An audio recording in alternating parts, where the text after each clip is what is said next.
The boardroom on the 42nd floor of Rothman Financial smelled like old money and fresh fear. 12 faces Let's turned move toward the head of forward the with table the where plan. Thomas Granger stood. Silver hair perfectly combed, navy suit pressed sharp enough to cut glass. The projector behind him displayed a single number in red, $47 million. His voice carried the weight of 20 years at this company, 2 decades of trust that made what came next feel inevitable. Ladies and gentlemen, I take no pleasure in this presentation, but the evidence is irrefutable. He clicked the remote. Wire transfer receipts filled the screen, each one bearing the same digital signature at the bottom. Elena Rothman, Chief Executive Officer. Over 18 months, our CEO has systematically embezzled company funds through shell corporations in Dublin, Singapore, and the Cayman Islands. Each transaction authorized during her business trips, designed to avoid detection. Elena Rothman sat at the opposite end of the table, spine rigid in her charcoal Max Mara suit, hands folded to hide the trembling. At 36, she'd spent 5 years proving she deserved the CEO chair her father left her. 5 years fighting the whispers that she was just a legacy appointment. Now those whispers had found their proof. Harold Chen, the eldest board member at 68, leaned forward. His family had invested in Rothman Financial before Elena was born. Thomas, these are serious allegations. Has legal reviewed? Our outside counsel received the preliminary findings yesterday. They recommend immediate suspension pending SEC investigation. The door at the far end of the boardroom swung open. A figure in navy coveralls pushed a janitor's cart through, the wheels squeaking against polished marble. The room fell silent, irritation rippling across expensive faces at the interruption. The janitor was tall, black, broad-shouldered beneath the shapeless uniform. He moved with the particular invisibility that comes from years of being looked through rather than at. The board members' eyes slid past him, already dismissing his presence as they returned to Granger's presentation. But the janitor didn't leave. Instead, he stopped the cart in the center of the room, directly between Granger's projection and the board's sight line. His hands moved to the front of his coveralls, finding the zipper. A security guard stepped forward. "Sir, this is a private—" The coveralls fell away. Beneath them, a charcoal suit, off the rack but pressed with care, a white shirt, a burgundy tie. The janitor's badge clattered to the floor. Marcus Cole straightened to his full height, 6'2" of controlled purpose, and reached into the cart for a leather briefcase worn soft at the corners. Granger's face drained of color so fast it looked like someone had pulled a plug. Marcus's voice came out steady, each word measured like he'd been saving them for years. "My name is Marcus Cole. I'm a certified forensic accountant with 15 years of experience in financial fraud investigation." He set the briefcase on the conference table with a soft thump that somehow commanded more attention than any gavel. "I have 287 pages of evidence proving that Thomas Granger has embezzled $186 million over 30 years, framed 8 innocent people to cover his tracks, and is responsible for the death of FBI Special Agent Denise Cole." The silence that followed felt like falling. Marcus opened the briefcase, the click of the latches sharp in the stillness. Inside, neatly tabbed folders, each one color-coded, each one representing months of work that nobody in this room could begin to imagine. 8 years ago, my wife died investigating Mr. Granger. Her car went off a cliff on Route 7 in Connecticut. Brake failure, they said. Single vehicle accident. He pulled out a photograph, slid it across the table. Denise Cole in her FBI windbreaker. Dark eyes warm with the kind of intelligence that saw through lies like they were written on glass. 3 weeks before she died, she had 237 pages of evidence linking Mr. Granger to a massive embezzlement scheme at Granger Holdings in Cleveland. Evidence that disappeared the day after her funeral. Thomas Granger found his voice, but it came out higher than usual, tight with something that might have been panic. "This is absurd. Security, remove this man immediately." Marcus didn't raise his voice. Didn't need to. "I took a job as a janitor in this building 3 months ago. Worked the night shift, 11 p.m. to 7 a.m., cleaning executive floors. You walked past me 46 times, Mr. Granger. Stepped over my mop bucket. Told me I missed a spot. You never once looked at my face." He turned to the board, meeting each set of eyes in turn. "For 3 months, I've listened, documented, gathered evidence, and what I found goes back 3 decades. Mr. Granger has been doing this since 1994. 8 victims, always people of color, always framed with the same shell company structure, always when internal audits got too close." Elena's hands had stopped shaking. She stared at Marcus like he'd appeared from another dimension, which in a way he had. The invisible made visible. The dismissed made essential. Harold Chen's voice cut through the tension. "Mr. Cole, these are extraordinary claims. Do you have evidence to support?" "I have server logs showing Mr. Granger accessed Miss Rothman's digital credentials from his home terminal at 2:17 a.m. on October 3rd.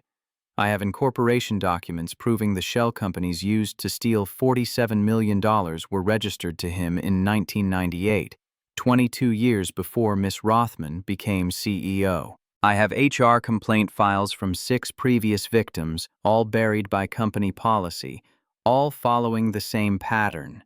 Margaret Whitfield, 55 and sharp as broken glass, interrupted. "How did you obtain these files? If you accessed company servers without authorization, I obtained them the same way I obtained access to this building every night for 3 months. I became invisible. I pushed a cart and carried a mop, and you all forgot I was human." The words landed like stones in still water, ripples spreading outward. Marcus reached into his briefcase again, pulled out a small digital recorder. "On December 8th, at 2:43 a.m., I was cleaning the floor outside Mr. Granger's office when he made a phone call. The conversation was not encrypted. I recorded it." He pressed play. Granger's voice, tinny through the small speaker but unmistakable. "Elena's getting too curious about the Dublin accounts. We need to move up the timeline. Frame her before she requests an external audit." Another voice, older, unfamiliar. "Like the Hayes woman in 2016? "Exactly. Break failure worked then. Framing works now. Cleaner this way. Less mess." The recording clicked off. 9 months earlier, Elena Rothman had discovered she was about to lose everything. The discovery came at 11:47 p.m. on a Tuesday, alone in her corner office while the rest of Manhattan slept. She'd been reviewing quarterly reports, a glass of 18-year Macallan sweating condensation onto her desk, when the numbers stopped making sense. A wire transfer of $8.2 million to Dublin Holdings LLC. She'd never heard of Dublin Holdings. Her digital signature sat at the bottom of the authorization form like an accusation.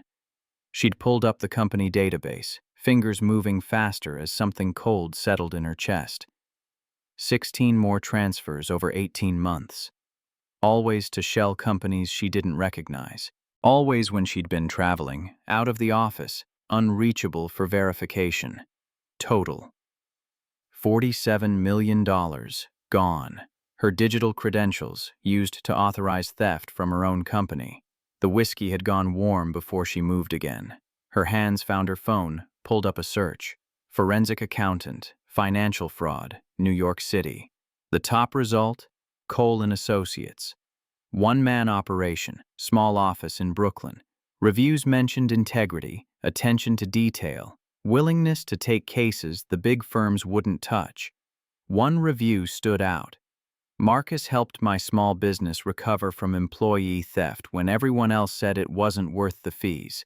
He cares about justice, not just billable hours." She'd left a voicemail at 12:30 a.m., voice steadier than she felt. "Mr. Cole, my name is Elena Rothman. I'm CEO of Rothman Financial Group. I have a very sensitive situation. Someone is framing me for embezzlement. I need your expertise. Please, call me back. This is urgent." Then she'd sat in her office until dawn broke over the East River, trying to understand how the company her father built, the legacy he'd entrusted to her, had become a trap designed to destroy her. Marcus Cole had listened to that voicemail 3 times before calling back. He'd been standing in his kitchen in Bedford-Stuyvesant, making breakfast for his daughter while trying to figure out how to pay rent. The brownstone had belonged to Denise's grandmother, left to them in a will that felt like the only inheritance that mattered. But the property taxes kept climbing, and forensic accounting paid better than janitorial work, but not by enough to feel secure. The number on the voicemail was a Manhattan area code, the kind that usually meant corporate law firms who'd waste his time with preliminary interviews before hiring a white-owned competitor. But Elena Rothman's voice had carried something he recognized: the particular desperation of someone watching their world collapse in real time. He'd called back at 9 a.m., professional and careful. "Miss Rothman, this is Marcus Cole returning your call." Relief had flooded through the phone line. "Mr. Cole, thank you. Can we meet today if possible? I have an opening at 2 p.m., my office in Brooklyn." A pause, so brief he almost missed it. Elena Rothman had probably never been to Brooklyn for a business meeting in her life. But desperation erases geography. "I'll be there." She'd arrived in a Mercedes S-Class with a driver who kept the engine running, stepping onto the sidewalk in front of Marcus's building like she was visiting a foreign country, which, in a way, she was. The office occupied the ground floor of a converted warehouse, wedged between a bodega and a laundromat. No doorman, no marble lobby, just a glass door with his name stenciled in black letters and a bell that chimed when she pushed through. Marcus had watched her take in the waiting room. 4 chairs, old but clean, industry magazines on a coffee table with water rings, walls painted eggshell white because it was cheapest. His receptionist position sat empty because he couldn't afford to hire one. She'd worn her armor, $4,000 coat, Hermes bag, heels that cost more than his monthly grocery budget. He'd stood in the doorway of his inner office, watching her catalog his limitations before she even looked at him. Tall, black, in an off-the-rack suit that fit well enough, but would never be mistaken for bespoke. No diplomas on the wall, though he had the credentials. No art, no bookshelf full of leather-bound law volumes for show. Just a desk, 2 chairs, a computer, and filing cabinets full of other people's financial disasters. "Miss Rothman, please come in." And she'd followed him inside. Sat in the chair he indicated. Up close, he could see the exhaustion beneath her makeup. The particular weariness that comes from not sleeping while your mind plays out worst-case scenarios on repeat. "Thank you for seeing me on such short notice. You said someone is framing you for embezzlement. Tell me everything." So she had. The discovery at 11:47 p.m., $47 million, shell companies she'd never heard of, her digital signature on documents she'd never signed, the mounting certainty that someone she trusted had decided she was expendable. Marcus had taken notes, asked specific questions about access protocols and authorization procedures, but part of his mind was already running a different calculation. He'd spent 8 years tracking Thomas Granger across 4 states, losing the trail in 2021 when Granger had gone quiet for 6 months. Marcus had assumed retirement, or maybe just better operational security. Then 2 weeks ago, routine background research had revealed that Thomas Granger was now CFO of Rothman Financial Group in Manhattan. Marcus had applied for a janitorial position that same day.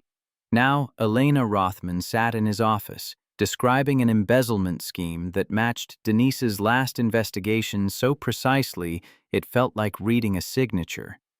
"Miss Rothman, the shell companies you mentioned, Dublin Holdings, Singapore Financial Services, Cayman Trust, can you access the incorporation documents?" I can request them from our legal department, but that might alert. Don't go through official channels. Do you have direct access to the company database? As CEO, yes, but pull up the corporate registration records. Look for the beneficial owner on the Dublin Holdings filing. She'd pulled out her phone, logged into the system with credentials that might already be flagged for termination. Her fingers moved across the screen, color draining from her face as she read. The beneficial owner is listed as TJG Holdings, a private entity controlled by... She looked up, meeting Marcus's eyes. Thomas Granger. Marcus had kept his face neutral, but inside, something that had been wound tight for 8 years finally clicked into place like a lock accepting its key. Thomas has been CFO for 20 years, my father's closest advisor. He walked me down the aisle when I got married because my father was too sick. He was at my father's bedside when he died. And now he's framing you for crimes he committed. The words sat between them, too large for the small office. Elena's voice came out smaller than before, stripped of executive authority. Why? I trusted him. I've never questioned his judgment, never interfered with his work. Why would he? Because you started asking questions, even if you didn't realize what they meant. Marcus pulled up a file on his computer, turned the monitor so she could see. A timeline, color-coded, spanning 3 decades. Thomas Granger has done this 8 times before. Same pattern. Embezzles over several years, and when internal audits get close, he frames someone else. Always someone without the resources to fight back effectively. Always someone whose testimony will be dismissed. He pointed to an entry from 2016. Denise Cole, FBI Special Agent. She was investigating Granger Holdings in Cleveland. 3 weeks before she was scheduled to present evidence to a grand jury, her car went off a cliff. Brake failure. The investigation was closed.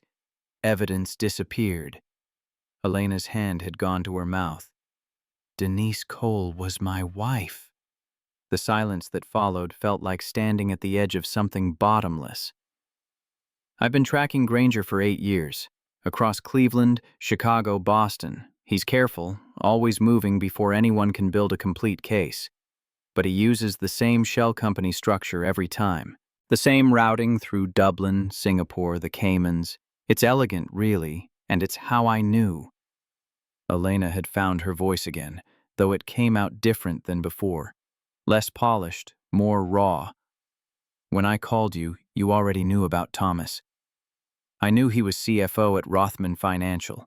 I didn't know he was framing you specifically until you told me about the digital signature forgery. And the janitor job? Marcus had allowed himself a small, grim smile. I needed access to executive floors after hours. Security is lighter at night, and people don't question a man with a mop bucket. I've been documenting his movements, his communications, building a timeline of the current fraud. You calling me was coincidence. Or fate. I don't believe in fate, but I believe in patterns. And Thomas Granger follows a pattern so precise you could set your watch by it. Elena had leaned back in her chair, something shifting in her posture. The armor of her expensive clothes suddenly looked less like confidence and more like costume. What do we do? We need to access the original server logs, the ones that show when and where your digital credentials were compromised. Your CFO will have buried them, but they exist. Server backups are legally required to be maintained for 7 years. We need the physical servers in your building, the ones that haven't been scrubbed yet. I can authorize access. I'm still CEO. You said your executive access was suspended pending the board investigation. They suspended my ability to execute financial transactions. They didn't revoke my physical security clearances, not yet. Marcus had studied her face, seeing the calculation happening behind her eyes. Elena Rothman had spent 5 years in the corner office, 5 years learning to navigate corporate politics and board dynamics. She knew the difference between official suspension and actual powerlessness. The servers are in basement level 2, climate-controlled, biometric security. I have access. Then that's where we start. But Miss Rothman, if we do this, there's no going back. The board will see it as destroying evidence or corporate espionage.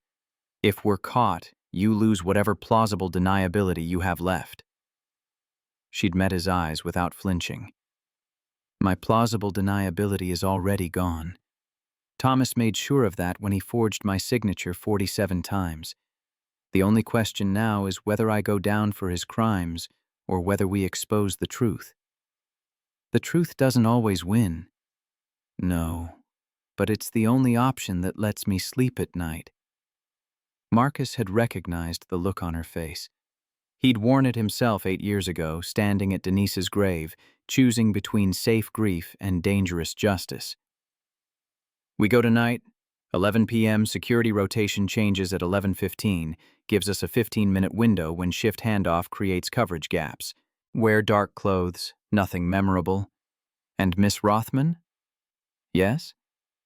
You'll need to leave your phone at home. They're tracking it." That had been 3 days ago. Now Marcus stood in the kitchen of his brownstone at 6 a.m. making breakfast for Zoe while his mind ran through the plan for the 100th time. The kitchen smelled like pancakes and the particular kind of anxiety that tastes like copper in the back of your throat. Zoe Cole sat at the small table, 9 years old, with her mother's eyes and her mother's gap-toothed smile when she remembered to smile at all. Lately, she'd been quiet, watchful in ways that made Marcus's chest hurt. "Daddy, you're making them too brown." He looked down at the griddle. The pancakes had gone from golden to bronze while his attention wandered. "You're right, baby. Sorry. I'll make fresh ones." "It's okay. I like them crispy." She said it with the particular generosity of children who've learned to make peace with their parents' distraction. Marcus scraped the pancakes onto her plate, added butter and syrup, sat down across from her with coffee that had gone lukewarm an hour ago. "How's school?" "Fine." "Just fine?" Zoe pushed syrup around her plate with the edge of her fork. "Tyler Granger said you clean toilets at his dad's office." The coffee cup stopped halfway to Marcus's mouth. "Tyler Granger?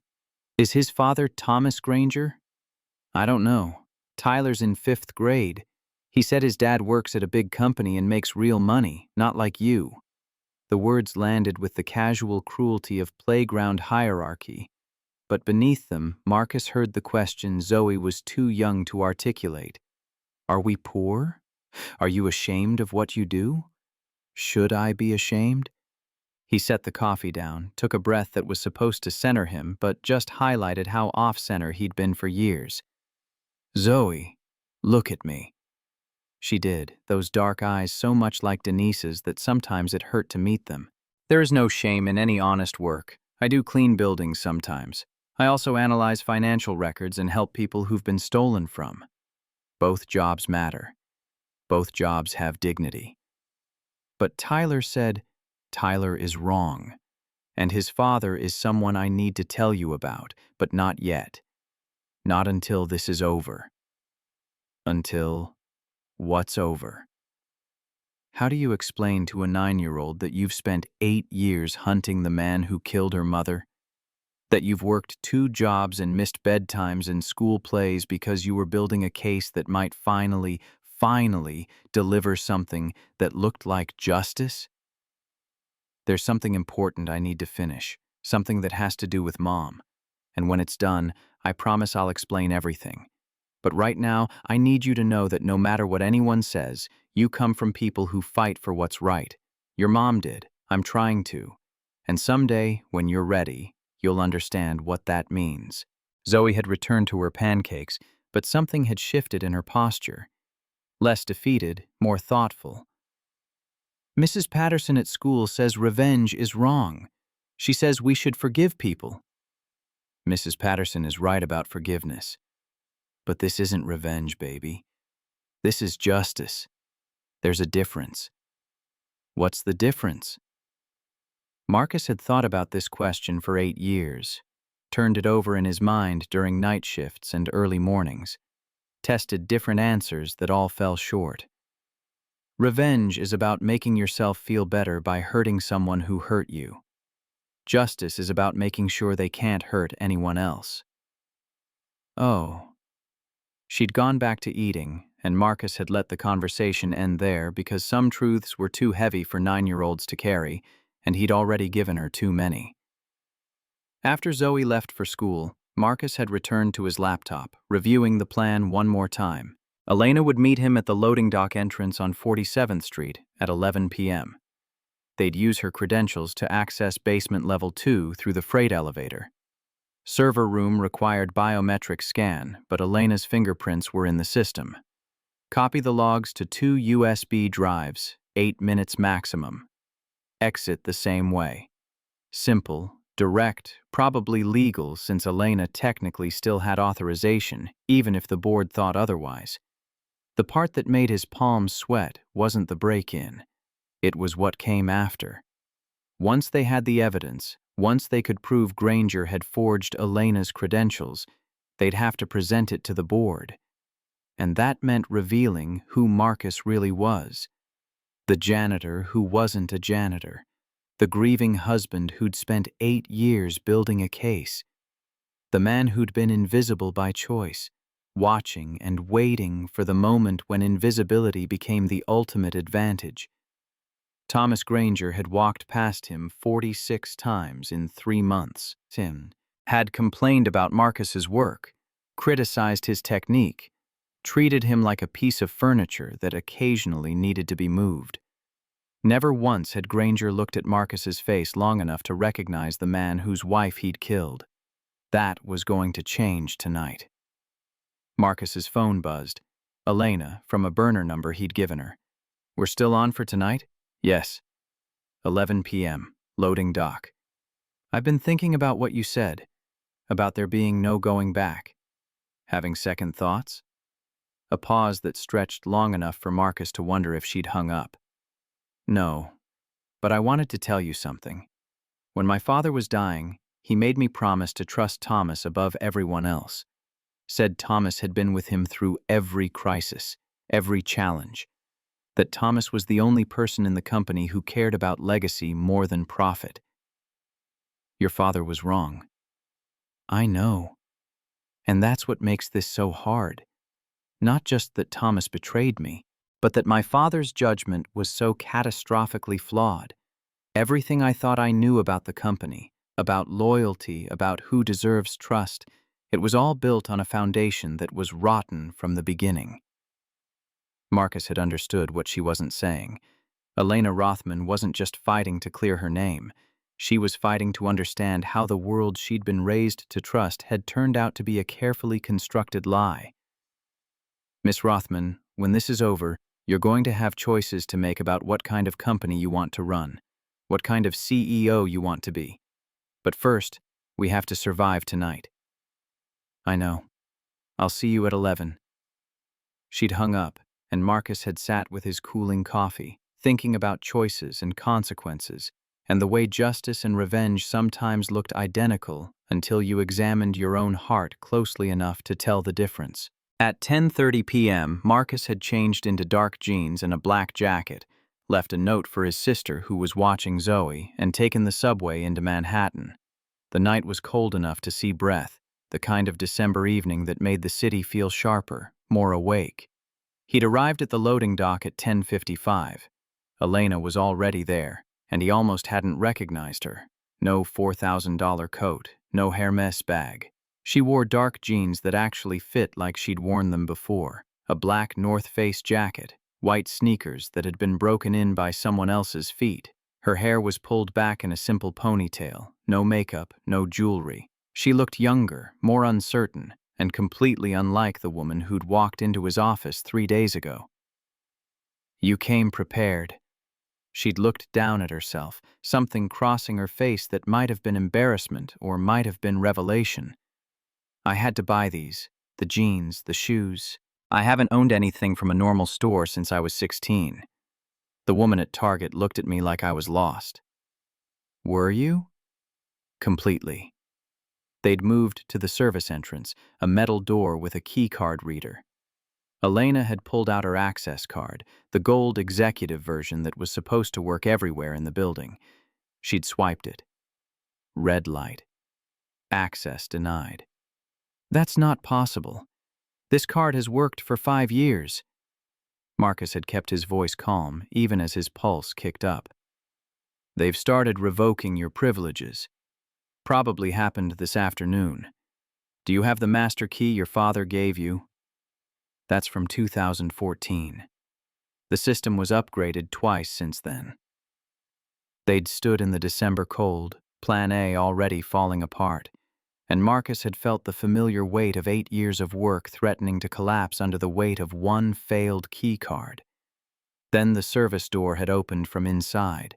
A delivery driver, Hispanic, maybe 40, pushing a hand truck with boxes toward a waiting van. He'd propped the door with his shoulder while he loaded the truck, and Marcus had made a decision in the space of 3 seconds. He'd walked over, pulled a cigarette from a pack he didn't smoke but kept for exactly these moments. "Hey man, you got a light?"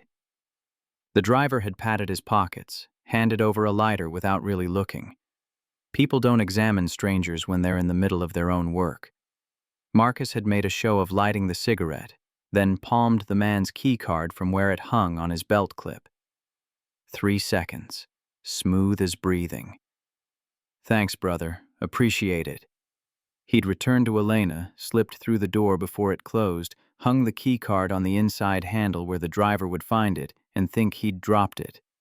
They'd moved through the service corridor, fluorescent lights buzzing overhead, the smell of industrial cleaner and old concrete. Elena's breathing had been too fast, shoulders up near her ears. "You need to calm down. Fear makes you visible." "How are you so calm?" "Practice and necessity. Drop your shoulders. Breathe from your diaphragm. If we run into anyone, you're my supervisor.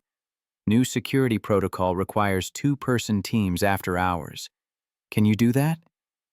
She'd nodded, forced her shoulders down, and they'd continued toward the freight elevator. The elevator had been a groaning metal cage that smelled like rust and old metal, nothing like the sleek executive lifts that Elena used during business hours. They'd descended into the building's industrial guts, past mechanical rooms and storage, until the doors opened on basement level 2. Climate-controlled cold, blue LED strips along the floor, the hum of servers running calculations that kept the financial markets turning. The corridor stretched 30 feet to a reinforced door marked Server Room B2, authorized personnel only. Elena had walked to the biometric scanner, pressed her thumb to the reader. For 3 seconds that felt like hours, nothing happened. Then, green light, soft click, door seal breaking with a hiss of pressurized air. Inside, rows of server racks stretching toward the back wall, blinking status lights like a city seen from far away. The temperature was 62 degrees, optimized for machines instead of humans. Marcus had pulled out 2 USB drives, moved to the main terminal. "What exactly are you looking for?" "Server access logs for the financial authorization system. Specifically, I need to see every time your digital credentials were used in the last 18 months. He'd logged in using backdoor credentials he'd obtained during his 3rd week as a janitor when he'd installed a keylogger on this exact terminal. The files appeared, thousands of entries showing every digital signature processed through Rothman Financial's authorization system. Marcus had started the copy protocol. 8 minutes for a complete backup, the progress bar creeping forward with excruciating slowness. 3 minutes in, they'd heard voices in the corridor, male, authoritative, getting closer. Elena's eyes had gone wide. Marcus had pulled her behind the nearest server rack, the gap between machines just wide enough for 2 people if they didn't breathe too deep. The door had opened. Footsteps, 2 sets, one heavy and one lighter. "I'm telling you, sir, the system showed a biometric entry at 2314. Server room level 2. Could be maintenance. Check the schedule." The voices had belonged to Granger and a security officer. Marcus had felt Elena tense beside him, her shoulder pressed against his. both of them barely breathing in the narrow space between expensive machinery. Granger had walked deeper into the room, close enough that Marcus could have reached out and touched him. 8 years of hunting this man, and now they stood 6 feet apart, separated only by a server rack and the discipline to stay absolutely still. Nothing looks disturbed, probably a glitch in the biometric log. Should I file a report? No need, but increase patrol frequency on this level for the rest of the week. I want someone checking basement 2 every hour. They'd left. The door had sealed behind them with that same pressurized hiss. Elena had started to move, but Marcus had kept his hand on her arm. Wait. Count to 100. They'd waited in the cold silence, listening to server fans and their own heartbeats. At 100, Marcus had checked the corridor through the door's small window. Empty. The USB progress bar had hit 100%. He'd ejected both drives, pocketed them in separate jacket pockets in case one got lost, and led Elena back toward the freight elevator. They'd made it to the loading dock without incident. The December air had felt warm compared to the server room, and Elena had sagged against the brick wall like her legs had stopped working properly. We almost got caught. Almost doesn't count. He was right there. Thomas was right there, and you didn't what? Attack him? That's not how this works. We need him confident and unaware. The moment he knows we have evidence, he starts destroying backup files and calling lawyers. We do this smart, or we don't do it at all. Elena had nodded, but her hands were shaking. Marcus had recognized the adrenaline crash, the way fear catches up after danger passes. Miss Rothman, I need you to go home. Different route than you came. Don't use your car service. Take the subway, get off 3 stops early, walk the rest. Tomorrow, act normal. Go to your office. Do your work. Don't give any indication that tonight happened. When do we present the evidence? I need to analyze what we copied. Correlate it with the other victims' timelines. Build an airtight case. 3 days, maybe 4. The board meets in 5 days. Thomas has scheduled a vote to remove me. Then we have 4 days to make sure that vote never happens. She'd left, disappearing into the Manhattan night, and Marcus had taken his own advice about different routes. He'd walked 30 blocks before catching a train, the USB drives in his pocket feeling heavier than their actual weight, like they contained not just data, but the accumulated gravity of 8 years and 8 victims and 1 dead FBI agent who deserved better than brake failure on a rainy night. He'd arrived home at 1:47 a.m. His sister had fallen asleep on the couch, and Marcus had covered her with a blanket before heading to his office, a converted bedroom that smelled like old paper and determination. The USB drives had contained exactly what he'd hoped for. Comprehensive logs showing every access to Elena's digital credentials. He'd started building the timeline, cross-referencing with her travel schedule, her business calendar, the times when she was provably elsewhere when transactions occurred. October 3rd, 2:17 a.m. Granger's terminal ID accessing Elena's signature authentication. October 5th, 3:42 a.m. Same terminal, different access point. The pattern repeated 16 times, always in the dead hours when the building was empty except for security and janitorial staff. People who were, in other words, invisible. Marcus had worked until dawn, building spreadsheets and correlation charts, assembling pieces of a puzzle he'd been working on since before Zoe learned to walk. The USB drives held proof of this fraud, but they didn't prove Denise's murder. For that, he needed Granger to reveal himself. Needed the pressure of exposure to crack open whatever secrets the man had kept buried for 30 years. At 6:15 a.m., Zoe had wandered in, pajamas wrinkled, hair sticking up. "Daddy, did you sleep?" "A little." "You're lying." She'd said it without accusation, just noting a fact. Marcus had pulled her onto his lap, breathing in the kid smell of her, shampoo and sleep and the particular sweetness of 9 years old. "You're right, I'm lying. I was working on something important. The thing about Mom? Yeah, baby. The thing about Mom. Is it almost done? Marcus had looked at the screens full of evidence, the timeline that spanned 3 decades, the names of victims who'd lost years of their lives to Thomas Granger's carefully constructed fraud. Almost. Very soon now. Zoe had hugged him, fierce and quick, then pulled away to get ready for school. Marcus had watched her go, thinking about promises kept and promises broken and the way children absorb their parents' obsessions like second-hand smoke. 3 days later, Marcus had compiled 287 pages of evidence, server logs, incorporation documents, HR complaint files that Rosa Martinez had kept hidden in her basement for 10 years, victim testimony, financial forensics showing money flowing through shell companies like water through a maze that always led back to the same source. He'd presented it to Elena in his office, watching her face change as she understood the scope of what Granger had built. Not just fraud, but a system. Not just theft, but a carefully engineered method of destroying anyone who got too close to the truth. There are 8 victims? 8 confirmed. I suspect there are more, but these are the ones I can prove.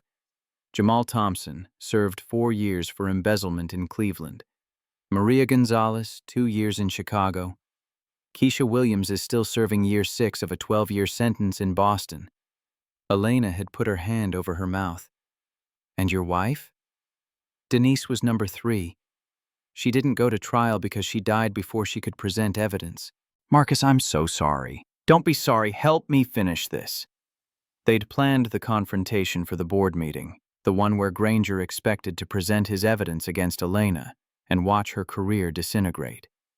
Instead, they'd walk in with truth that cut deeper than fraud, that exposed not just one criminal, but an entire system that had enabled him. The night before the meeting, Marcus had called Zoe from his sister's house in Philadelphia. He'd sent her there for safety after Tyler Granger's playground cruelty revealed how close the worlds were getting, how soon everything would become public and dangerous. Daddy, when can I come home? Soon, baby. Tomorrow, everything changes. Are you scared? The question had caught him off guard, made him pause in a way that let truth slip through. Terrified. Then why are you doing it? Because your mom would, and because I promised her I'd finish what she started, and because if I don't, the bad man hurts more people. What if he hurts you? Marcus had closed his eyes, phone pressed to his ear, thinking about all the ways to lie to your daughter for her own comfort and rejecting everyone. Then you'll know I tried. You'll know I fought for what matters, and someday when you're older, you'll understand that some things are worth the risk. I love you, Daddy.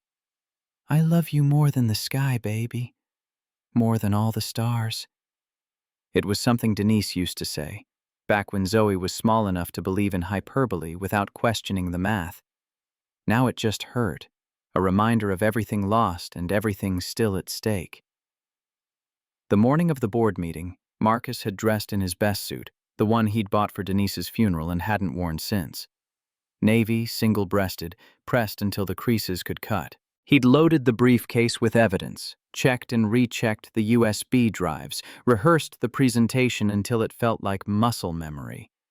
Elena had texted at 8 a.m. I'm ready, Marcus had replied. See you there. He'd taken the subway to Midtown, walked the 6 blocks to Rothman Financial, and entered through the main lobby for the first time in 3 months.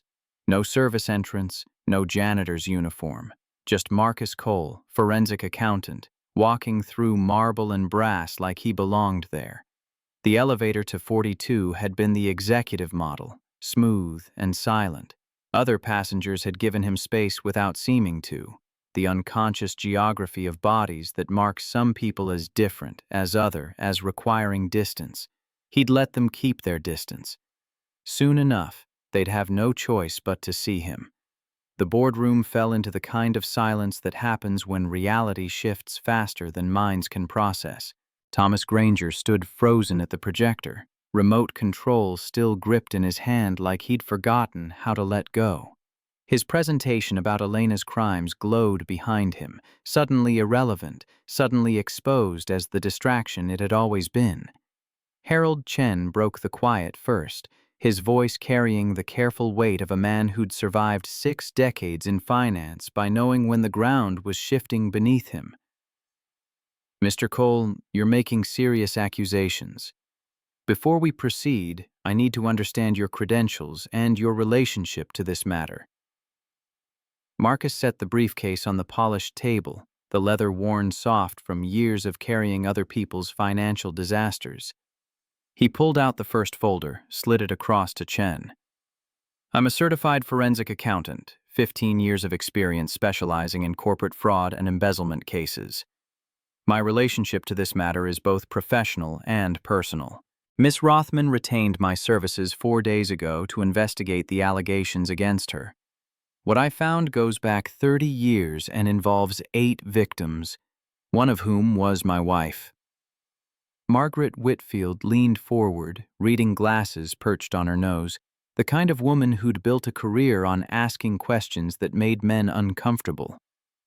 Your wife worked in finance? My wife was FBI Special Agent Denise Cole. In 2016, she was 3 weeks away from presenting evidence that would have sent Thomas Granger to prison for embezzling $3.2 million from Granger Holdings in Cleveland. She died in a single-vehicle accident on Route 7 in Connecticut. Brake failure. The investigation was closed the day after her funeral. Granger found his voice, but it came out higher than his usual measured baritone. This is a conspiracy theory from a grieving husband. I sympathize with your loss, Mr. Cole, but using this board meeting to... I have the recordings. 4 words, delivered with the precision of a surgeon making the first incision. Marcus pulled out the digital recorder, set it in the center of the table. Pressed play. Granger's voice filled the room, tinny but unmistakable. Elena's getting too curious about the Dublin accounts. We need to move up the timeline. The second voice. Like the Hayes woman in 2016? Exactly. Brake failure worked then. Framing works now. Cleaner this way. Marcus stopped the playback, let the words settle like sediment in still water. I recorded this on December 8th at 2:43 a.m. while working as a janitor on the executive floors. Mr. Granger was in his office, speaking on his personal cell phone. The conversation was not encrypted. Hayes was my wife's maiden name. She used it professionally. Elena had been watching Granger's face, and what she saw there was confirmation of everything she'd feared, and worse. The man who'd walked her down the aisle, who'd held her father's hand in the hospital, who'd taught her how to read a balance sheet, was capable of ordering murder with the same casual efficiency he used for quarterly projections. Her voice came out steady, despite the trembling in her hands. Thomas, tell them it's not true. But Granger was looking at Marcus now. Really looking, and recognition was dawning across his features like sunrise over something rotten. You're the janitor, the one who was always on 39. You've been spying on me for months. 3 months, 81 night shifts. You walked past me 46 times, complained about my work 7 times, and treated me like furniture that occasionally needed to be repositioned. You never once looked at my face long enough to see who I actually was. Harold Chen held up a hand, his patience for drama exhausted by decades of board meetings that should have ended hours before they did. Gentlemen, personal grievances aside, we have a business matter to resolve. Mr. Cole, you claim to have evidence that Mr. Granger, not Miss Rothman, is responsible for the missing $47 million. I'd like to see that evidence now. Marcus distributed the folders he'd prepared, one for each board member. 287 pages condensed into executive summaries with supporting documentation tabbed and color-coded. Elena watched them flip through the materials, saw the exact moment when skepticism gave way to something colder and more calculating. Pages 1 through 45 contain server access logs showing Mr. Granger's terminal accessing Miss Rothman's digital signature credentials on 16 separate occasions over 18 months. Each access occurred between 2 and 4 a.m. when the building was empty except for security and cleaning staff. Each access was followed within 72 hours by a wire transfer to one of 3 shell companies: Dublin Holdings, LLC, Singapore Financial Services, or Cayman Trust Limited. He paused, let them absorb the timestamps and IP addresses, the digital trail that was impossible to fake and difficult to explain away. Pages 46 through 120 detail the incorporation documents for those shell companies. Dublin Holdings was registered in Delaware in 1998 with Robert Hastings as the registered agent. The beneficial owner is listed as TJG Holdings, a private entity controlled by Thomas J. Granger. Singapore Financial Services was incorporated in 2001, same structure. Cayman Trust in 2004. Margaret Whitfield looked up from the documents, her expression shifting from professional courtesy to something sharper. These shell companies predate Elena's tenure as CEO by 16 to 22 years, correct? Miss Rothman was 26 years old when Dublin Holdings was created. She was in graduate school at Wharton, not involved in company operations. Granger had regained some of his composure, the initial shock fading into defensive calculation. Those are legitimate corporate structures for tax optimization. Perfectly legal entities that have been reviewed by our external auditors multiple times. Tax optimization that resulted in $186 million being transferred from Rothman Financial to personal accounts in the Bahamas registered under your name. I have the bank statements, Mr. Granger. Would you like me to distribute those as well? The color drained from Granger's face again, faster this time. Harold Chen closed his folder with the kind of finality that comes before difficult decisions. Thomas, I think you should stop talking and call your attorney. But Granger wasn't looking at Chen. He was staring at Marcus with the expression of a man watching his carefully constructed world collapse in real time. Every detail he'd planned for decades suddenly revealed as inadequate against an enemy he hadn't known existed. You've been planning this for years. The janitor job, the recordings, befriending Elena. This whole thing is a setup. Marcus met his gaze without flinching. I've been documenting your crimes for 8 years, across Cleveland, Chicago, Boston, and now New York. You're right about one thing, though. I have been planning. Every night shift, every conversation I overheard, every file I copied when you thought the cleaning staff was too invisible to matter. I planned very carefully. Elena's hands had stopped shaking. Something was crystallizing in her chest, hardening from fear into something more useful. She stood, drawing the attention of 12 board members who'd known her since she was a child attending company holiday parties. I'm calling for an emergency vote. Thomas Granger should be suspended immediately, all access to company systems revoked, and law enforcement contacted.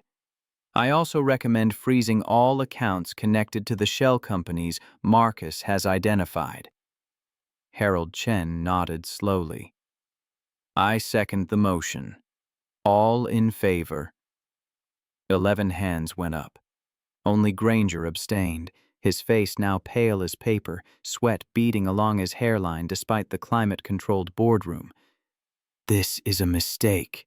You're all making a terrible mistake. Margaret Whitfield's voice carried the particular coldness of someone who'd just realized they'd been lied to for 20 years. The only mistake was trusting you, Thomas. Security will escort you to collect your personal effects.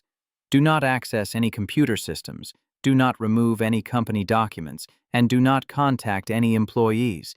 If you violate these conditions, we'll have you arrested for trespassing before the police arrive for the fraud charges. 2 security officers entered the boardroom as if they'd been waiting for the cue, which perhaps they had. Corporate security learned to anticipate when executives became liabilities. They flanked Granger, professional and impassive. As they led him toward the door, Granger turned back one final time. You've destroyed me over a woman who was in the wrong place at the wrong time. She was collateral damage, nothing personal. The brake failure was only supposed to scare her into backing off. It wasn't supposed to. He stopped, finally understanding what he'd just said. The boardroom went absolutely still. Marcus felt something crack open in his chest. 8 years of controlled fury finding the smallest release. His voice came out soft, which made it more dangerous. Her name was Denise. She was 34 years old. She had a master's degree in criminal justice and a 1-year-old daughter. She believed in justice even when the system failed to deliver it. And you don't even remember her name. Security pulled Granger through the door before he could respond. The sound of it closing felt like punctuation on a sentence that had taken too long to finish. Harold Chen stood, suddenly looking older than his 68 years. Elena, I owe you an apology. We all do. We should have looked deeper before scheduling this vote. But Elena was watching Marcus, seeing the way his hands had formed fists and then consciously relaxed, the way his breathing had gone shallow and then steadied, the physical battle between rage and discipline playing out in real time. Marcus, are you? I need to make a phone call. He left the boardroom, walked to the elevator, descended to the lobby, and stepped out onto 6th Avenue, where December wind cut through his suit jacket like it was hunting for the vulnerable places. His hands shook as he pulled out his phone, dialed the number he knew by heart. Zoe answered on the second ring. Daddy? Hey, baby. It's done. We got him. The bad man who hurt Mom?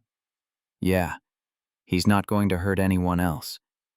He heard her crying through the phone, the kind of tears that come from relief rather than pain, and found his own face wet despite the cold air evaporating moisture almost as fast as it formed.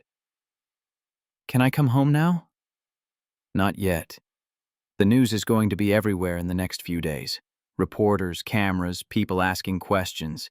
I need you safe at Aunt Tanya's until it settles. But soon, baby. Very soon. Promise? Promise, promise. After she hung up, Marcus stood on the sidewalk letting Manhattan flow around him. 8 years of hunting, 3 months of janitorial work, 4 nights of planning the break-in, and it had all come down to 16 minutes in a boardroom and one confession that Granger hadn't meant to make. Elena found him there 20 minutes later, her coat wrapped tight against wind that made her eyes water. The board wants to meet with you tomorrow. They're talking about bringing you on as head of corporate ethics, 6-figure salary, full benefits. I don't want their job. I know, but they're going to offer anyway because it makes them feel less complicit. Rich people throw money at problems when they can't face their own failure. She said it without bitterness, just observation honed by 36 years of watching how power insulated itself from consequence. Marcus, can I ask you something? Go ahead. When we were in the server room and Granger almost caught us, why didn't you do something? You could have confronted him right there. Ended it. Marcus thought about the question, about all the nights he'd imagined exactly that scenario, the satisfying fantasy of making Granger look him in the eyes and know, really know, what he'd taken. Because I needed him confident, needed him to think he'd gotten away with it one more time. People make mistakes when they think they're untouchable. That recording, the confession in the boardroom, those only happened because he didn't see me coming until it was too late. The art of being invisible. The only art that mattered. They stood together in the wind, watching yellow cabs navigate gridlock until Elena's phone started buzzing with news alerts. The story was already breaking. Financial journalists who'd been tipped by board members with agendas Marcus couldn't begin to map. By tomorrow morning, his face would be on CNBC, his name in the Wall Street Journal, his 8-year hunt transformed into content for people who'd forget about it before lunch. I should go. Prepare for whatever comes next. Elena pulled a business card from her coat, pressed it into his hand. My personal cell. Not the CEO number, the one I give to actual friends. When this gets overwhelming, and it will, call me. You saved my life, Marcus. That's not a debt I take lightly. She left in a car service that had appeared as if summoned by wealth itself, and Marcus walked to the subway because that's what you did when you'd spent 8 years building a case on a janitor's salary, supplemented by forensic accounting work that barely covered rent. The train back to Brooklyn was crowded with evening commuters, people pressed together in forced intimacy, all of them looking at phones or windows or nothing, masters of urban invisibility. Marcus found a corner and let his mind finally process what had happened. Granger was finished. The confession had been recorded by the board's automatic meeting transcription system, admissible in court, impossible to walk back. The FBI would reopen Denise's case. The victims would get their names cleared. Elena would survive with her reputation intact. Everything he'd worked for had come to fruition in a single morning. So why did he feel empty instead of victorious? The answer came from Zoe's voice on the phone, the question she'd asked that he'd deflected. Can I come home now? Because home had been defined by absence for 8 years, by the ghost of Denise and the hunt for her killer, and now that the hunt was over, he didn't know what home looked like without it. His phone buzzed, text from a number he didn't recognize. Mr. Cole, this is FBI Special Agent Patricia Morrison. I worked with Denise in the Cleveland field office. I've been following the Rothman case since the news broke 2 hours ago. I'd like to discuss reopening your wife's investigation. Can we meet tomorrow? Marcus stared at the message, feeling pieces of his carefully constructed emotional walls start to crumble. Denise's case, officially closed for 8 years, might finally get the investigation it deserved. Justice delayed was better than justice denied, but the delay had cost him time with Zoe that he'd never get back. Birthday parties missed because he was tracking financial records. School plays skipped because he had a lead in Chicago that turned into nothing. He texted back, 2 p.m., my office in Brooklyn. The train rattled through the tunnel, lights flickering as they always did between stations, and Marcus closed his eyes against the fluorescent glare. Tomorrow would bring reporters and lawyers and FBI agents asking questions he'd answered in his mind 10,000 times. But tonight, he just wanted to sit in his brownstone kitchen and remember what Denise's laugh sounded like. The sound that had gotten quieter in his memory with each passing year until he wasn't sure anymore if he was remembering accurately or just remembering the memory. Rosa Martinez was waiting on his stoop when he got home, wrapped in a winter coat that had seen better decades, holding a casserole dish covered in aluminum foil. She'd worked HR at Rothman Financial for 30 years before retiring in 2022, one of the invisible people who saw everything and were expected to forget it all. I saw the news, figured you hadn't eaten. Rosa, you didn't have to. I know I didn't have to. I wanted to. For 10 years I kept those files in my basement after they told me to destroy them, wondering if they'd ever matter. You cared, Marcus. You cared when it cost you everything. She pushed the casserole into his hands, warm through the foil, the smell of home cooking fighting against December cold. My granddaughter's taking the LSAT next month. She wants to be a prosecutor. I told her about you, about how one person can make a difference if they're willing to pay the price. She said you're a hero. I'm not a hero. I'm just a father who needed his daughter to see that some promises don't break, even when everything else does.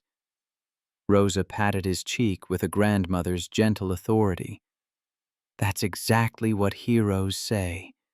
Eat the chicken, Marcus, and get some sleep. Tomorrow's going to be harder than today. She left him standing on the stoop with warm food and cold truth, and Marcus carried both inside to a brownstone that felt larger now that the hunt was over, rooms that had been filled with purpose suddenly revealing themselves as just rooms. He ate the chicken at his kitchen table, looking at Denise's photo on the mantel. We got him, Dee. It's over. The photo didn't answer, of course, but in the dim kitchen light, Denise's smile looked like forgiveness for all the ways he'd failed to be present, failed to move on, failed to be the father Zoe deserved because he'd been too busy being the husband Denise would never know she'd lost. His phone buzzed again. Elena. News cameras are outside my building. Reporters asking about the janitor who took down a Wall Street executive. How are you holding up? I'm fine. You're lying. I've gotten very good at recognizing lies this week.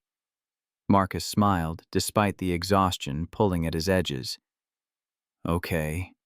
I'm completely overwhelmed and have no idea what to do with myself now that the thing I've been focused on for 8 years is suddenly finished. That's better. Want some advice from someone who just had her entire worldview shattered? Sure. Don't make any major decisions for at least a month. Don't talk to reporters without a lawyer present. And definitely don't turn down the job offer from Rothman Financial because you think you don't deserve success. You earned this, Marcus. Let yourself have it.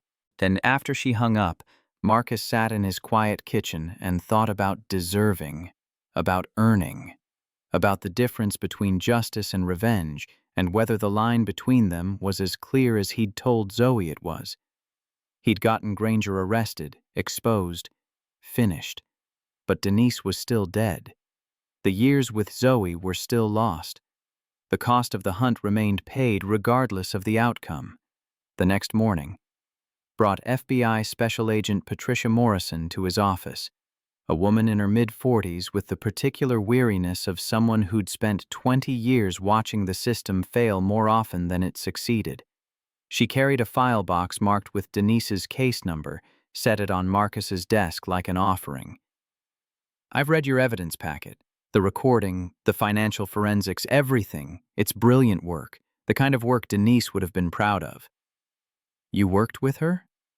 Cleveland Field Office, 2014 to 2017. She was the best investigator I've ever seen. Relentless, detail-oriented, and absolutely convinced that financial crimes mattered just as much as violent ones, because they destroyed lives in slower, more invisible ways. Morrison opened the file box, pulled out photographs of Denise's car after it had been pulled from the ravine. Marcus had seen crime scene photos before in his forensic work, but these were different.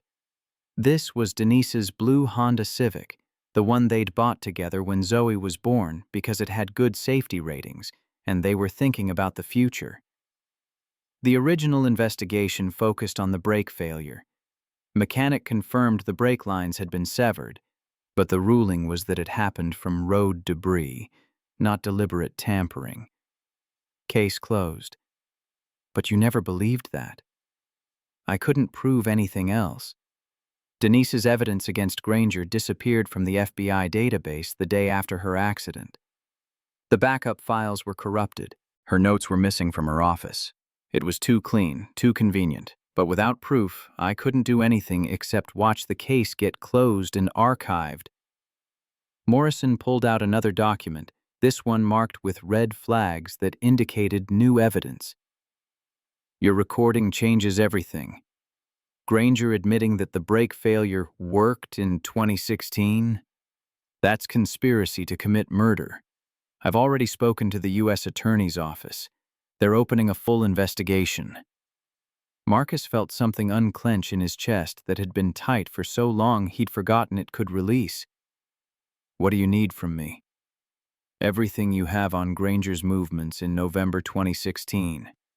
Phone records, financial transactions, any evidence that connects him to Robert Linsky. Who's Robert Linsky? Private investigator out of Hartford. Died in 2019, but I pulled his phone records from the time period around Denise's death.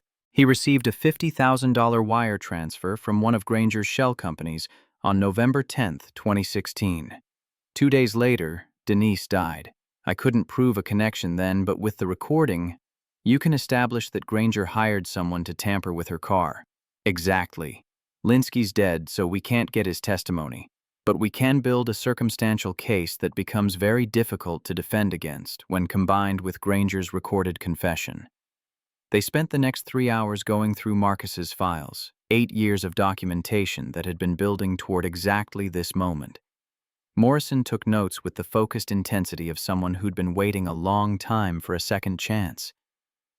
Marcus, I have to ask, why didn't you come to the FBI years ago with this evidence? He thought about all the reasons, the cynicism that comes from watching institutions fail, the knowledge that a black man accusing a wealthy white executive of murder would be dismissed as grief-motivated conspiracy, the simple fact that he hadn't trusted anyone to care as much as he did. Because I needed to be absolutely certain, because I needed evidence so overwhelming that it couldn't be ignored or buried, and because 8 years ago, I was angry and broken and didn't trust that the system would do what it was supposed to do. Do you trust it now? I trust you. That's different from trusting the system. Morrison smiled, sad and knowing. Fair enough. I'll work with what you're giving me. But Marcus, you should prepare yourself for the possibility that even with all this evidence, Granger might not be convicted of Denise's murder. The statute of limitations hasn't run out, but proving conspiracy when the actual perpetrator is dead is complicated. He'll definitely go to prison for the fraud, but murder, I know. I've known from the beginning that justice for Denise might be incomplete. But getting Granger locked up for anything is better than watching him walk free while Denise stays dead and 8 other victims carry the weight of his crimes. After Morrison left, Marcus sat alone in his office, surrounded by 8 years of paperwork that would now be cataloged as evidence in a federal case. His phone kept buzzing with interview requests from reporters, offers from publishers who wanted to turn the story into a book, emails from corporate headhunters who'd seen his name in the news and smelled opportunity. He ignored them all and called his sister. Tanya, can you put Zoe on? Marcus, the news is everywhere. Kids at school are asking her questions. She needs to come home. I know. I'm coming to get her this afternoon. Is she okay? She's worried about you. Says you sounded tired when you called yesterday. When Zoe's voice came through, small and concerned, Marcus felt the familiar ache of being simultaneously the most important person in someone's life and chronically absent from it. Daddy, Aunt Tanya says you're famous now. I'm not famous, baby. I'm just someone who did what needed to be done. Will you have to go away again, for work? The question hit harder than it should have, revealing the damage that 8 years of distraction had caused. No, I'm taking time off. We're going to spend every day together for a while. I'll teach you to make pancakes that aren't burned. We'll go to the Science Museum. We'll watch all those documentaries you like about space and time and how the universe works. Promise? Promise. Promise. He drove to Philadelphia that afternoon, the traffic on I-95 giving him time to think about what came next. The job offer from Rothman Financial sat in his inbox, unanswered. 6 figures, full benefits, the chance to build corporate ethics programs that might prevent the next Thomas Granger from destroying the next 8 victims. It was meaningful work, important work, the kind of career Denise would have encouraged him to take. But it also meant staying in the world of financial fraud and corporate malfeasance, spending his days looking for the next disaster instead of being present for the daughter who'd grown up in the shadow of the last one. Tanya's house in West Philadelphia smelled like dinner cooking and normal life, the kind of domestic stability that Marcus had sacrificed in favor of obsession. Zoe ran to him when he walked through the door, wrapped her arms around his waist with the fierce grip of 9 years old who'd learned not to take presents for granted. I saw you on TV. They said you're a hero who caught a bad guy. TV exaggerates. I'm just your dad who's very sorry for being away so much. Are you sad about Mom? Always. But I'm also happy we got justice for her. Those two things can exist together. They drove back to Brooklyn through early winter darkness, Zoe chattering about school and friends and a science fair project on renewable energy that she wanted to build together. Marcus listened, really listened, hearing between the words to the loneliness that had shaped her childhood, the absences that had taught her to be self-sufficient before she should have needed to be. Daddy, what happens to the bad man now? He goes to trial, probably goes to prison for a very long time. Does that make you feel better? The question was too perceptive for 9 years old, but Zoe had always been that way, seeing through adult deflections with the clarity that comes before life teaches you to accept comfortable lies. It makes me feel like I kept my promise to your mom. Whether that's the same as feeling better, I don't know yet. They pulled up to the brownstone as snow started to fall, the first of the season, turning Brooklyn into something softer than its usual concrete edges. Marcus carried Zoe's bag inside, started making dinner while she did homework at the kitchen table, and felt the strange sensation of time moving at normal speed instead of the accelerated pace that had defined 8 years of hunting. His phone buzzed. Harold Chen. Marcus, the board met this afternoon. We'd like to extend a formal offer for the position of Chief Ethics Officer. 180,000 base salary, full benefits, equity package, and complete authority to investigate any aspect of company operations without board approval required. You'd report directly to Elena. I need time to think about it. Of course, but Marcus, I want you to understand something. What Thomas did, what we allowed to happen by not asking harder questions, that's on us. We can't undo it, but we can make sure it never happens again. And you're the only person I trust to build that system. After Chen hung up, Marcus looked at Zoe working on math problems, tongue poking out in concentration the way Denise's used to when she was focused. The job meant stability, college fund contributions, the ability to stop worrying about rent and property taxes and whether he could afford to fix the boiler when it inevitably broke. But it also meant time away from moments like this, homework at the kitchen table, and snow falling outside, and the simple presence that Zoe had been asking for in a dozen different ways for 8 years. After Chen hung up, Marcus looked at Zoe working on math problems, tongue poking out in concentration the way Denise's used to when she was focused. The job meant stability, but it also meant time away from moments like this. He pulled out his laptop, composed an email declining the chief ethics officer position, but offering to consult on building the ethics program.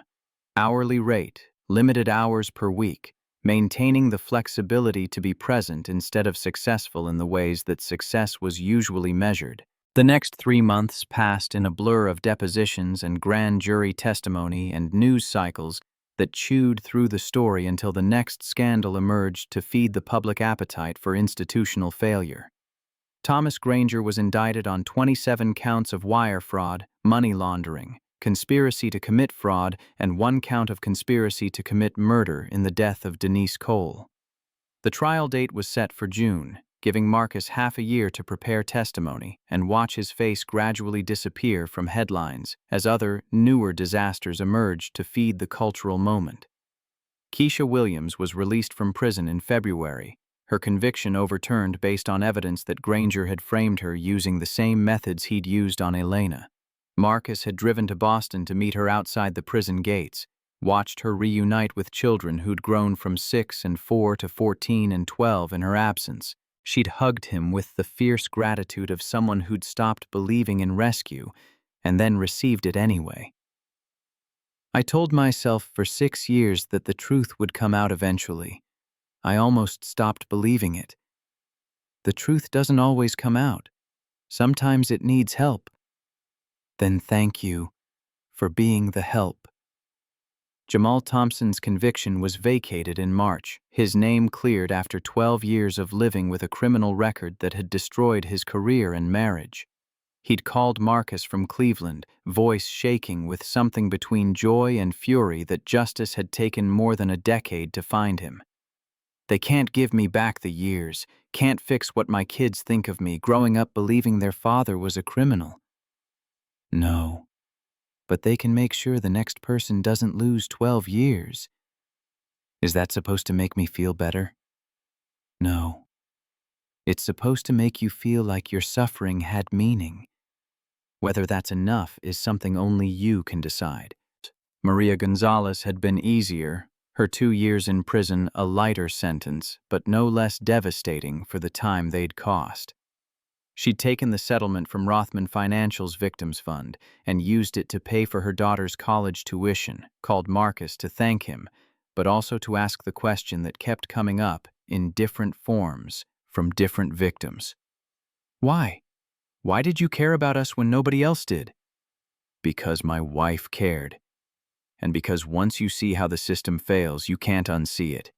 You either fight or you become complicit. Which are you? Still trying to figure that out. Elena had stepped down as CEO in April, not because the board forced her, but because she'd looked at the company her father built and realized she didn't want to spend her life managing the same structures that had enabled Granger's crimes. She'd established the Hayes Cole Justice Fund with $50 million from her personal wealth, dedicated to helping wrongfully convicted individuals and funding forensic investigations into suspected corporate fraud. She'd called Marcus to discuss the foundation's structure, her voice different than it had been in his office 9 months earlier. Less polished, more certain. I've been thinking about what you said, about how I'd never understood what it meant to be invisible until I had to dress like a normal person and walk past my own doorman without being recognized. That was a crash course in privilege awareness. It was humiliating and necessary. I can't undo 36 years of being insulated from reality, but I can make sure the next generation of executives doesn't have the same blindness. That's a good start. Marcus, the foundation needs a director, someone who understands both financial forensics and what it costs to fight when the system is stacked against you. I know you turned down the corporate job, but this is different. You'd be helping people like Keisha and Jamal, giving them resources to prove their innocence. Let me think about it. Take your time. But Marcus, you're good at this. Not just the forensic work, but the human part. The caring when caring is expensive and exhausting. Don't waste that because you think you need to punish yourself for prioritizing justice over presence. 3 weeks later, after Zoe's science fair where she'd won first place with a project on renewable energy, Marcus had called Elena back. The foundation director position. If the offer still stands, I'll take it. Part-time, 20 hours a week maximum. I need to be home for Zoe. Elena's relief had been audible through the phone. Deal. You start after the trial concludes, however that ends. The words had stayed with him for weeks, circling through his thoughts while he helped Zoe with homework and made dinner and tried to remember what it felt like to live without the weight of an 8-year hunt pressing on his shoulders. In May, 3 weeks before Granger's trial was scheduled to begin, FBI agent Morrison called with news that made Marcus sit down hard in his kitchen chair. We found the mechanic who tampered with Denise's car. I thought Linsky was dead. He is. But Linsky subcontracted the actual work to a mechanic in Hartford named David Chen. Chen's been carrying guilt for 9 years, finally decided to come forward when he saw the news about Granger's arrest. He has photographs of the brake lines before and after he cut them, time-stamped, along with text messages from Linsky giving him instructions. Marcus's voice came out steady despite the trembling in his hands.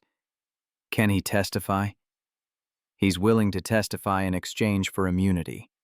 U.S. Attorney is still deciding, but with his testimony, we can prove the mechanical tampering was deliberate, connect it to Linsky through the photographs and texts, and connect Linsky to Granger through the wire transfer. It's not airtight, but it's stronger than anything we had before. What are the chances of conviction? On the murder conspiracy charge? Maybe 60%.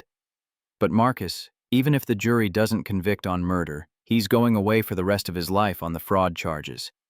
27 counts of wire fraud carries a maximum sentence of 540 years. Realistically, he'll get 25 to 30 years. At 58, that's effectively a life sentence. But it's not justice for Denise. No, it's not. Justice would be having her alive, raising Zoe, doing the work she was brilliant at. What we have instead is accountability, which is what the system can deliver when it works the way it's supposed to. After Morrison hung up, Marcus sat in the kitchen where he'd made breakfast for Zoe 9,000 mornings, where he'd plotted Granger's downfall, where Denise's photo watched from the mantel with patient eyes that would never age beyond 34. He thought about accountability versus justice, about the difference between what you deserve and what you get, about whether 9 years of one man's guilt was worth the price of his testimony if it meant Granger would finally face consequences for ordering Denise's death. The answer, unsatisfying and incomplete, was that it had to be worth it, because the alternative was letting Granger die of old age in a comfortable retirement, insulated by wealth from every consequence except the ones Marcus had forced into existence through sheer stubborn refusal to let go. Zoe found him there an hour later, still sitting at the table with cold coffee and colder thoughts. "Daddy, you're doing the faraway thing again." "Sorry, baby, just thinking." "About Mom?" "Always about Mom, one way or another." She climbed into his lap, even though at 9 she was almost too big for it, pressed her face against his shoulder with the kind of trust that children give before the world teaches them to be careful. "Is it okay if I don't remember her very much? I was really little when she died." The question broke something in Marcus that he didn't know was still intact. "Of course it's okay. You were only 1 year old. Nobody remembers being one. But you remember everything about her. That's my job. To remember for both of us until you're old enough to carry your own memories. Will you tell me stories? Real ones, not just the sad parts about how she died?"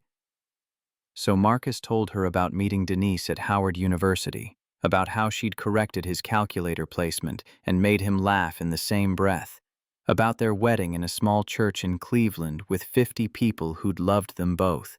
He told her about Denise's obsession with documentaries about space exploration, her terrible cooking that they'd both pretended was edible, the way she'd sung Stevie Wonder songs off-key while folding laundry. By the time he finished, Zoe was smiling, and Marcus realized he was too. The first genuine smile in 9 months that wasn't covering something darker underneath. "She sounds nice." "She was extraordinary. And so are you." The federal courthouse in Lower Manhattan smelled like marble and institutional coffee, the kind of building that had witnessed a century of justice delayed and occasionally delivered. Marcus sat on a bench outside courtroom 14B, watching lawyers in expensive suits navigate hallways like they owned the geometry of the space itself. June sunlight filtered through windows too high to reach, painting everything in the pale gold of mid-morning. Zoe sat beside him, legs swinging because her feet didn't quite touch the floor, wearing the navy dress they'd bought specifically for this day. She'd wanted to come, insisted really, with the particular stubbornness she'd inherited from both her parents. "When do we go in?" "Soon. They're doing jury selection today. We're not testifying until next week." "Will the bad man be there?" Marcus looked down at his daughter, seeing the mix of fear and curiosity that came from knowing someone had killed your mother, but having no direct memory of the loss. Zoe's grief was second-hand, learned from Marcus's absences and the photo on the mantel, abstract in the way that death is abstract to children who haven't yet understood their own mortality.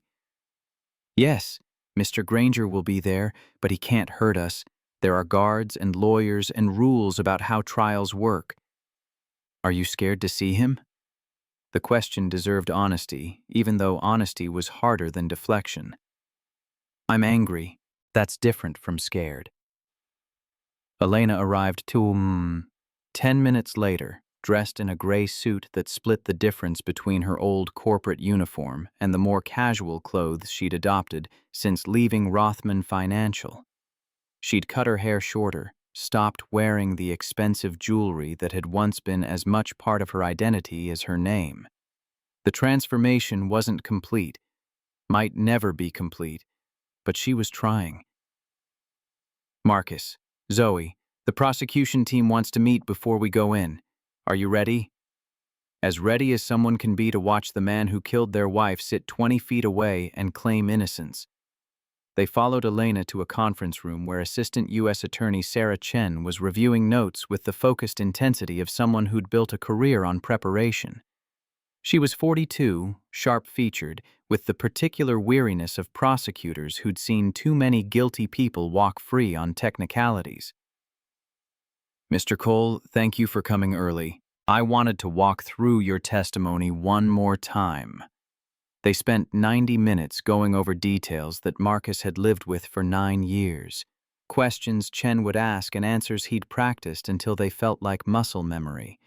The financial forensics, the timeline of Granger's crimes, the 8 victims whose lives had been destroyed by fraud that looked legitimate until you knew where to look. But the hardest part would be testifying about Denise, making a jury of 12 strangers understand not just that she'd died, but who she'd been, what her death had cost beyond the clinical facts of brake failure and cliffsides and investigations that ended too soon. The defense is going to argue that you have a financial motive to fabricate evidence. They'll point out that you worked as a janitor specifically to gather information on Granger, that you had years to construct a narrative that fits your theory of the crime. Let them argue. The server logs don't lie. The shell company documents are public record, and Granger's own recorded confession puts him at the scene of a conspiracy he's claiming never happened. Chen nodded, satisfied with the confidence in his voice, even if she knew from experience that confidence wasn't the same as certainty. One more thing. David Chen, the mechanic who tampered with the brake lines, is testifying tomorrow. The defense is going to attack his credibility hard. He's testifying in exchange for immunity, which makes him look like someone who will say anything to avoid prison. Your job is to be the steady, factual counterweight. No emotion, no theatrics, just the evidence. I can do that. After the meeting, they filed into the courtroom, a space designed to intimidate with its high ceilings and dark wood paneling, the American flag and state flag flanking a bench where Judge Patricia Morrison, no relation to the FBI agent, presided with the stern efficiency of someone who'd been doing this job for 23 years. Thomas Granger sat at the defense table between 2 attorneys who'd cost more per hour than most people made in a week. He looked older than he had 9 months ago, the weight loss and gray pallor that came from pre-trial detention. But his suit was still tailored, his posture still upright, maintaining the performance of innocence, even as the evidence stacked against him like sandbags against a flood. He glanced toward Marcus once, their eyes meeting across the courtroom, and Marcus saw something that might have been fear or might have been hatred. Either way, it was the first time Granger had looked at him and truly seen him, stripped of the invisibility that janitorial work had provided. The jury selection took all day, a process of questions and strikes and sidebar conferences that turned 12 random citizens into arbiters of truth. By the time Judge Morrison dismissed them for the evening, Marcus felt hollowed out by the weight of waiting, by watching Granger sit there looking almost normal, like any other executive accused of white-collar crime, instead of a man who'd ordered someone's death with the same casual efficiency he'd used for quarterly projections. Zoe had fallen asleep against his shoulder during the afternoon session, and he carried her out to the car service that Elena had insisted on providing, despite his protests about accepting favors. Marcus, you can't take the subway home after testifying all day. Accept the help. I'm not a charity case. No, you're someone who exposed massive fraud and caught his wife's killer. Let people help you celebrate that instead of treating assistance like an insult to your independence. In the car, Zoe woke up enough to ask the question that had probably been forming all day. Daddy, is it always like this? Court, I mean. Lots of waiting and nothing happening? Usually. Justice is slow because it's trying to be careful. Better to take time and get it right than rush and let guilty people go free. Did they get it right with Mom? Marcus looked out at Manhattan sliding past, evening traffic turning the city into a river of brake lights and frustrated honking. No, they got it wrong the first time. That's why we're here now, trying to fix it. That night, he couldn't sleep. The brownstone was quiet except for the usual sounds of old houses settling, radiators ticking, Brooklyn existing outside his windows. Marcus sat in his office surrounded by 8 years of documentation that had become exhibits in a federal trial, his contribution to the historical record reduced to numbered evidence bags and legal filings. His phone buzzed. Elena. Can't sleep either? Sitting in that courtroom watching Granger pretend to be the victim, it's surreal. Like watching someone rewrite history while the truth sits right there in document form. That's what trials are. Competing narratives where the one with better lawyers sometimes wins regardless of facts. That's a cynical perspective from someone who just spent 9 months building an airtight case.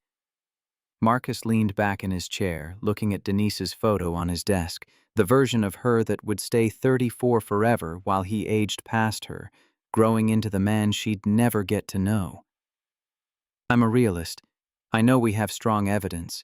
I also know that juries are human, and humans can be convinced of almost anything if the story is compelling enough. Granger's defense is going to paint him as a successful executive targeted by a grieving husband with an obsession. Frame the whole thing as prosecutorial overreach driven by my personal vendetta. Is that what this was? A vendetta? The question sat between them on the phone line, heavy with implications about motive and justice and the difference between revenge and accountability. It started as one. Grief turned into anger, turned into purpose.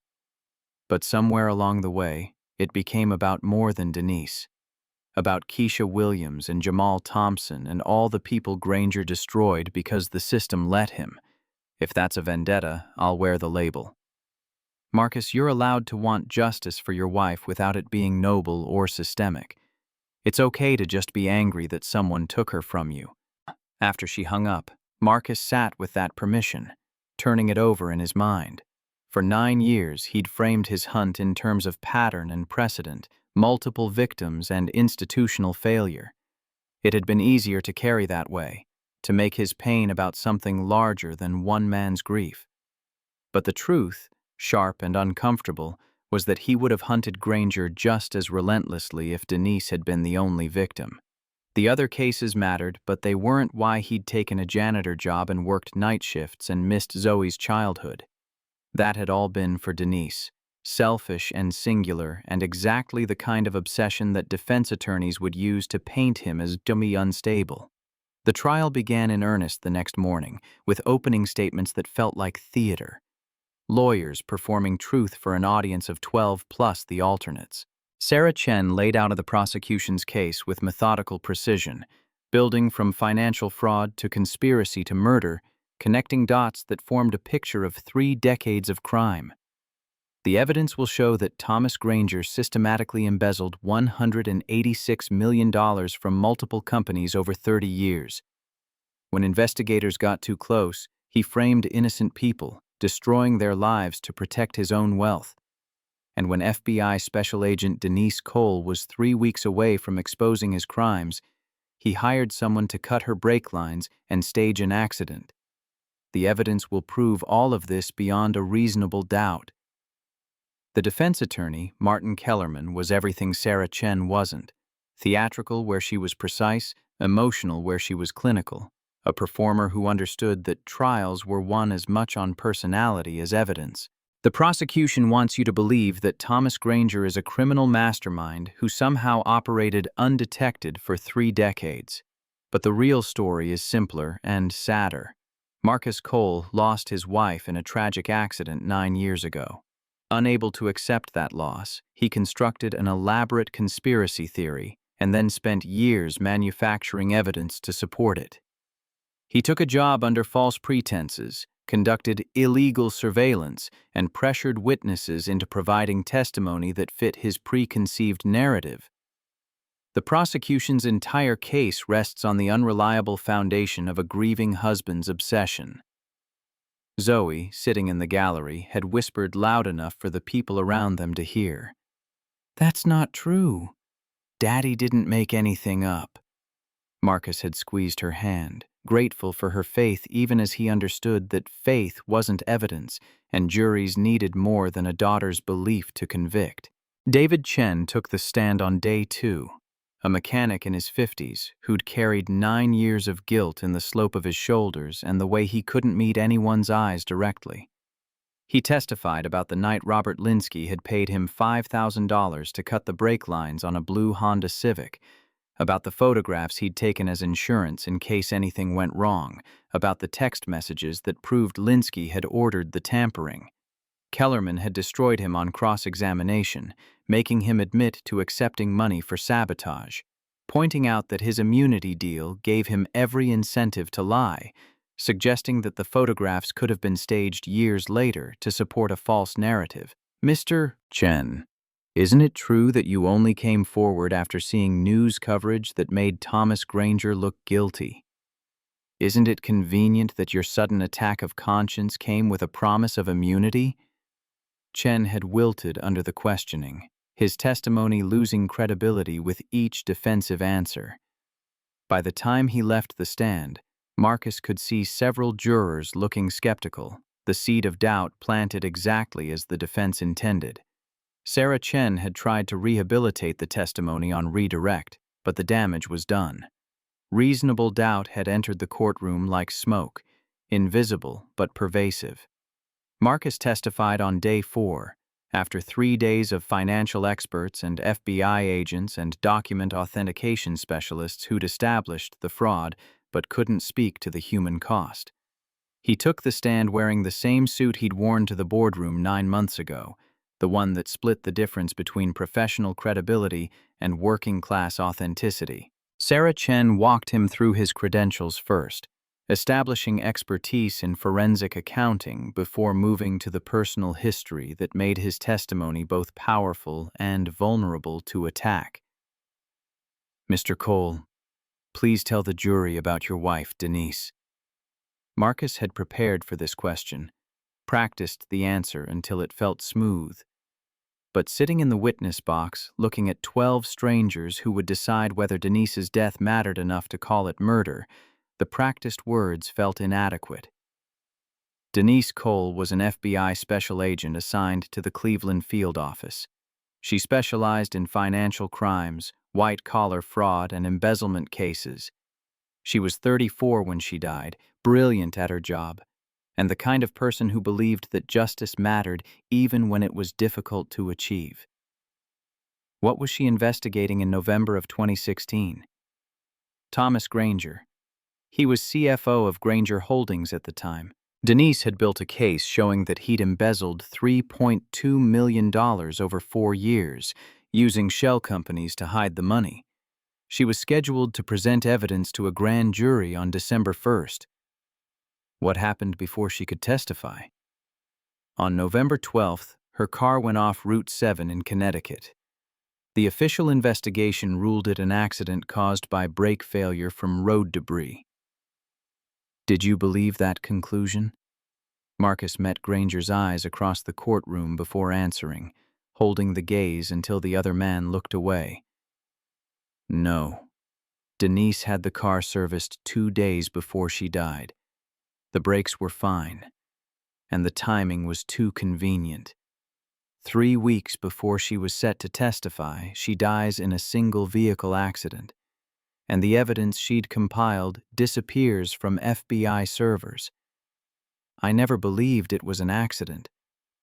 What did you do with that belief?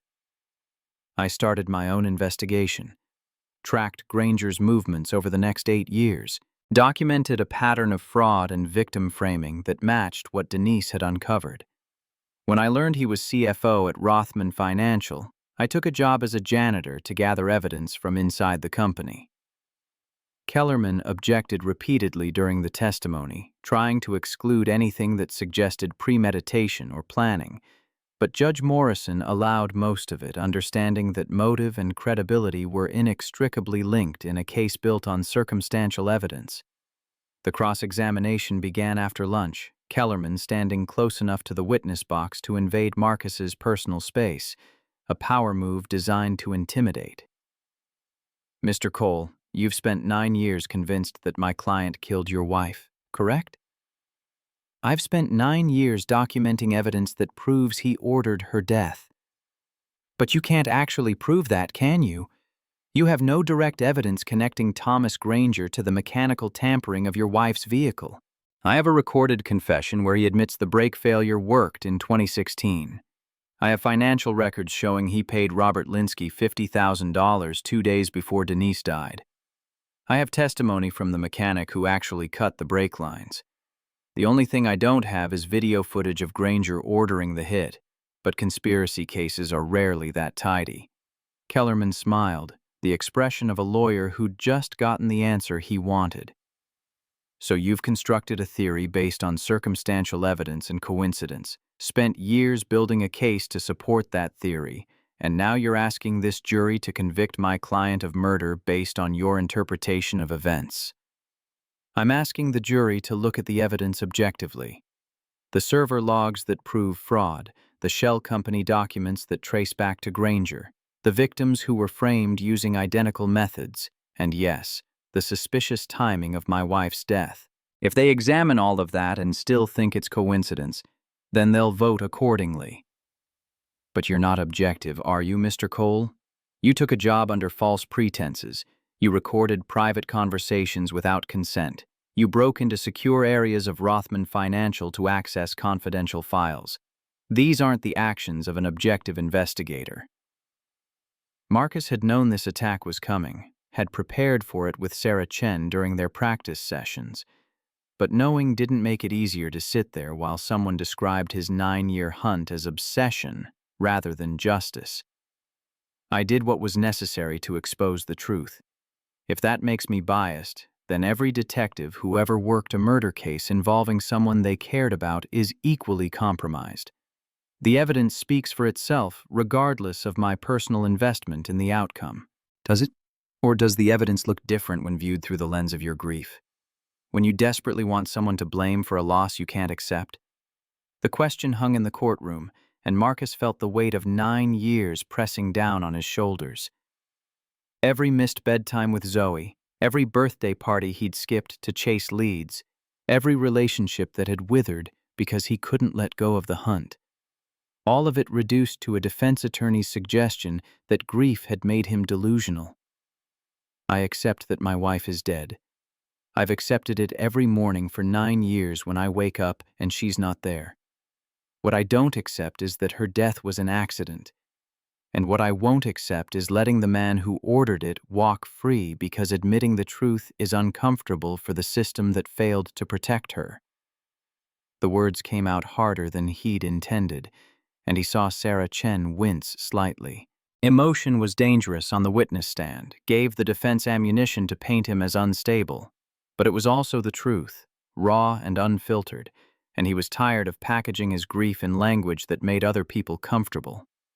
Kellerman had continued the cross-examination for another hour, picking at details and timelines, trying to find inconsistencies that would undermine credibility. But Marcus had lived with these facts for 9 years, knew them better than the defense attorney ever could. By the time Judge Morrison dismissed him, he felt wrung out, but intact. Zoe had been waiting in the hallway with Elena, and she'd run to him the moment he appeared.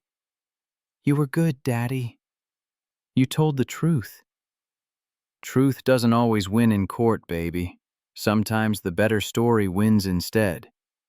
But you had both, truth and a good story."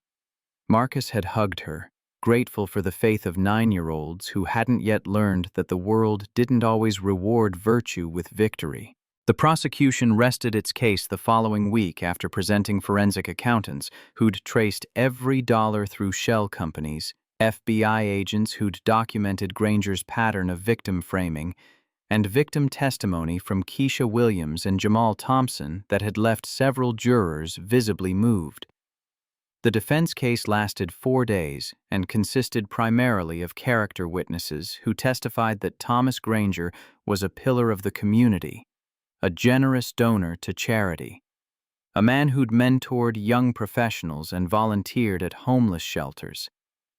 None of them addressed the financial evidence directly, focusing instead on the narrative that such a good man couldn't possibly be guilty of such terrible crimes. Granger himself took the stand on the final day of the defense case, a risky move that Kellerman had probably advised against, but that Granger's ego couldn't resist.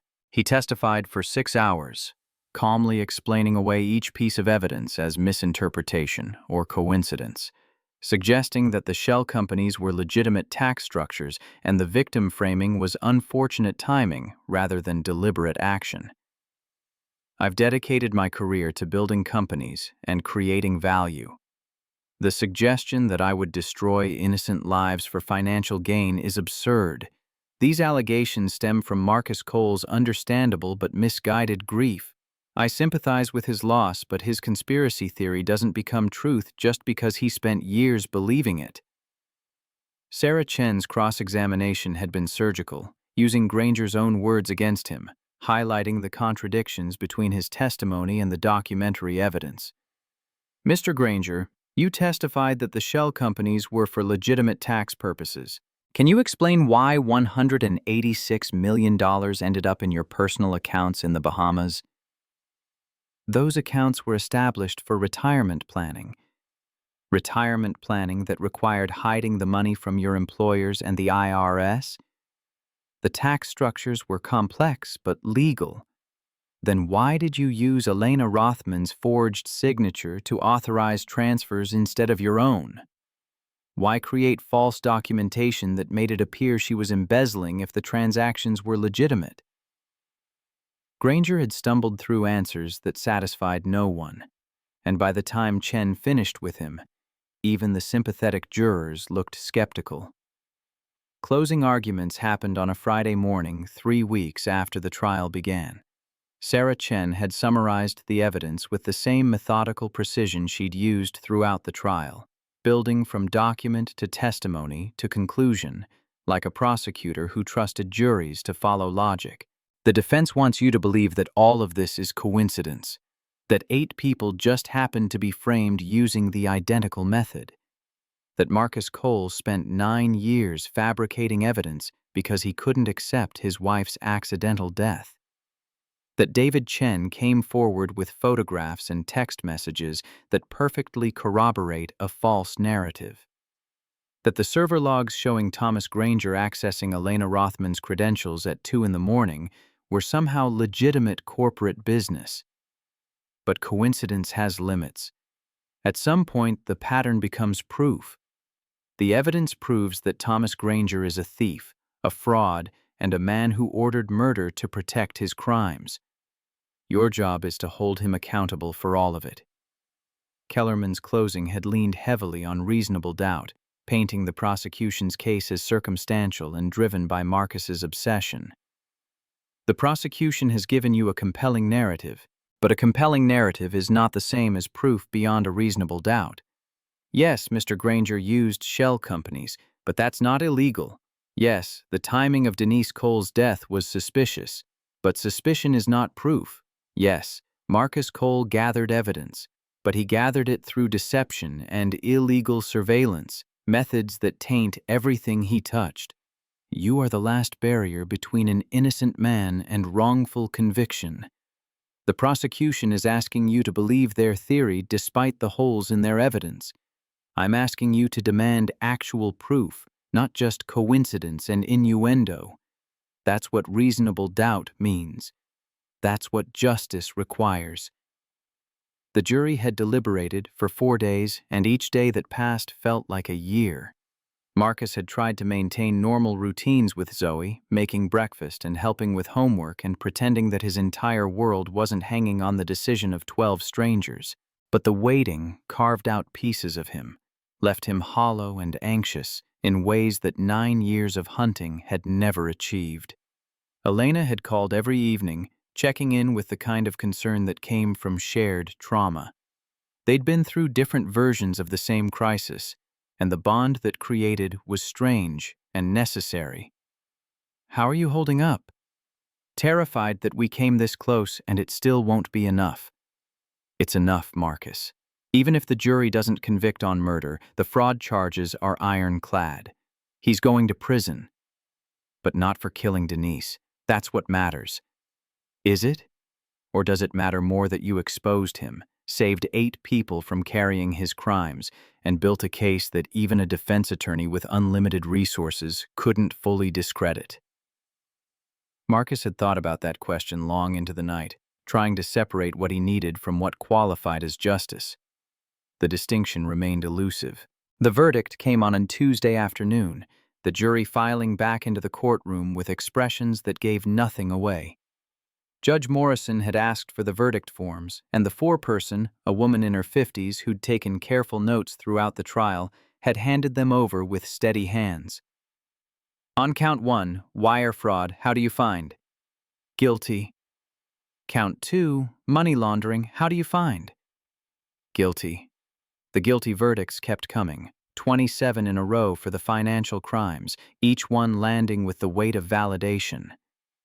Marcus had felt Zoe's hand in his, squeezing tight enough to hurt, and realized his daughter was crying silently, tears of relief streaming down her face. Then came count 28, conspiracy to commit murder in the death of Denise Cole. "How do you find?" The pause before the answer felt eternal, time stretching and compressing until the present moment existed outside normal causality. "Guilty." The courtroom had erupted in ways that Judge Morrison immediately shut down, but for 10 seconds there was chaos. Elena crying, and Rosa Martinez in the gallery shouting something in Spanish, and reporters scrambling for the exits to file stories. Through it all, Marcus had sat perfectly still, the word echoing in his head like a bell that wouldn't stop ringing. Guilty. For Denise. For 9 years of waiting. For every morning Zoe had woken up without her mother. Guilty. Granger had stood for the reading, and Marcus had watched him receive each verdict with the same controlled expression he'd used in the boardroom 9 months ago. But when the murder conspiracy verdict came, something broke in his face, a crack that let through whatever he'd been holding back. He'd turned to look at Marcus, and their eyes had met one final time. Granger's expression held rage and defeat, and something that might have been the first honest emotion Marcus had ever seen from him. Then the marshals were leading him away, and Marcus was standing because his legs had decided to work again. And Zoe was hugging him with the fierce strength of someone who'd needed this ending, even if she couldn't fully understand what it meant. Sarah Chen had approached them in the hallway afterward, professional satisfaction mixing with genuine relief. "We did it. 28 convictions, including murder conspiracy. Sentencing is in 6 weeks, but with the federal guidelines, he's looking at minimum 25 years, probably closer to 30 with the murder charge. At 58, that's effectively life." "Thank you for believing the evidence enough to bring the case." "I didn't just believe the evidence. I believed you. And I believed that Denise Cole deserved better than an investigation that closed before it really began." The media coverage had been immediate and overwhelming. Marcus's face on every news channel, the story framed as vindication for the grieving husband who'd spent 9 years hunting his wife's killer. Publishers had called offering book deals, documentary producers wanting exclusive rights, speaking agents promising 6-figure lecture circuits. Marcus had ignored all of it, focusing instead on the victim advocacy work that Elena's foundation had finally convinced him to direct. The Hayes Cole Justice Fund had resources to help people like Keisha Williams and Jamal Thompson, wrongfully convicted individuals who needed forensic accounting and legal support to prove their innocence. It was meaningful work, and it let Marcus use the expertise he'd built during 9 years of hunting without requiring the obsessive single-mindedness that had defined that hunt. Granger's sentencing happened in August, a hot Tuesday when the courthouse air conditioning fought a losing battle against humidity that made everyone's clothes stick. Judge Morrison had listened to victim impact statements from Keisha Williams, Jamal Thompson, Maria Gonzalez, and finally Marcus, each one detailing the years stolen and lives destroyed by one man's greed. When it was Marcus's turn, he'd stood with the same notes he'd prepared, but found he couldn't read them. Instead, he'd looked at Granger and spoke from memory that had been carved too deep to need reference materials. Denise Cole was the most remarkable person I've ever known. She was brilliant and funny and believed that the law should protect people instead of institutions. When she died, I lost my wife, and Zoe lost her mother, and the world lost someone who was making it incrementally better through dedication and careful work. You took all of that for $3.2 million. For money you didn't even need, because you already had wealth most people can't imagine. You took it because you could, because the system let you, because people like Denise were inconvenient obstacles to your comfort. I don't expect you to care about the harm you've caused. 9 years of watching you operate taught me that you're incapable of genuine remorse. But I want you to know that Denise won anyway. The case she was building might have been buried, but the truth survived because she'd documented it thoroughly enough that even you couldn't destroy all the evidence. She beat you from beyond the grave, and that's justice in a way that this sentencing can't fully capture. Judge Morrison had sentenced Granger to 28 years in federal prison with no possibility of parole before 24 years served. At 58, he'd be 82 if he lived long enough to see freedom again. The sentence felt simultaneously insufficient and exactly proportionate, a number that couldn't restore what had been taken, but could at least prevent future harm. Afterward, Marcus had taken Zoe to Coney Island, a celebration that she'd requested because normal 9-year-olds celebrated victories with cotton candy and roller coasters instead of solemn reflection. They'd ridden the cyclone 3 times despite Marcus's fear of heights, eaten hot dogs that dripped mustard onto shirts they'd designated as sacrificial, and walked along the boardwalk as evening turned the ocean purple and gold. "Daddy, are you happy now?" Zoe had asked it while they sat on a bench watching waves roll in, the question delivered with the casual directness that children wielded like scalpels. "I'm something close to it. Not quite happy, but not angry anymore either. Maybe that's the best I get." "Mom would want you to be actually happy." "How do you know?" "You don't remember her. I remember the stories you tell. And someone who sang Stevie Wonder off-key and made terrible food and believed in justice, she wouldn't want you sad forever." Marcus had pulled his daughter close, breathing in the salt air and sunscreen smell of summer, understanding that children sometimes possessed wisdom that adults had forgotten how to access. "You're right. She'd want me to be present instead of haunted. So that's what I'm going to try to be." The year after the sentencing, Marcus settled into a rhythm he'd never thought possible. Director of the Hayes Cole Justice Fund 20 hours a week, home by 3 to help Zoe with homework, present for every science fair and parent-teacher conference he'd missed during the hunt. Elena had become a steady presence in their lives, not romantic but something more durable than friendship. A partnership built on shared trauma and mutual respect. Zoe thrived. Science club, sleepovers with friends, the gap-toothed smile appearing more frequently as her father's distraction faded into reliability. Tyler Granger had transferred to a private school across the city after his father's arrest, sparing her the awkwardness of sharing classrooms with the son of the man who'd killed her mother. 2 years after the verdict, the Hayes Cole Justice Fund had helped exonerate 17 wrongfully convicted individuals, recovered $43 million in fraudulent transactions from various corporate schemes, and established a legal clinic at Howard University dedicated to financial crime investigation. The work had grown beyond anything Marcus had imagined when Elena first proposed the idea, becoming a genuine force for systemic change instead of just individual case resolution. Marcus had hired a staff of 6, splitting his time between forensic investigation and administration, finding that he was better at the latter than he'd expected. The work felt connected to Denise's legacy without being consumed by it, honoring her memory through action instead of obsession. Zoe had started 8th grade with plans to attend science camp the following summer, her interest in physics and astronomy growing stronger each year. She'd asked Marcus if he thought her mother would have been proud, and he'd told her the truth. Denise would have been overwhelmed with pride at the young woman Zoe was becoming. She would have helped with your science projects and made terrible snacks and asked you a million questions about quantum mechanics that she didn't really understand but wanted to hear you explain anyway. Do you still miss her? Every day. But it doesn't hurt like it used to. Now it's more like background noise, always there but not drowning out everything else. On the 3rd anniversary of the verdict, Marcus had received a letter from Thomas Granger. The prison return address had made him consider throwing it away unopened, but curiosity won over caution.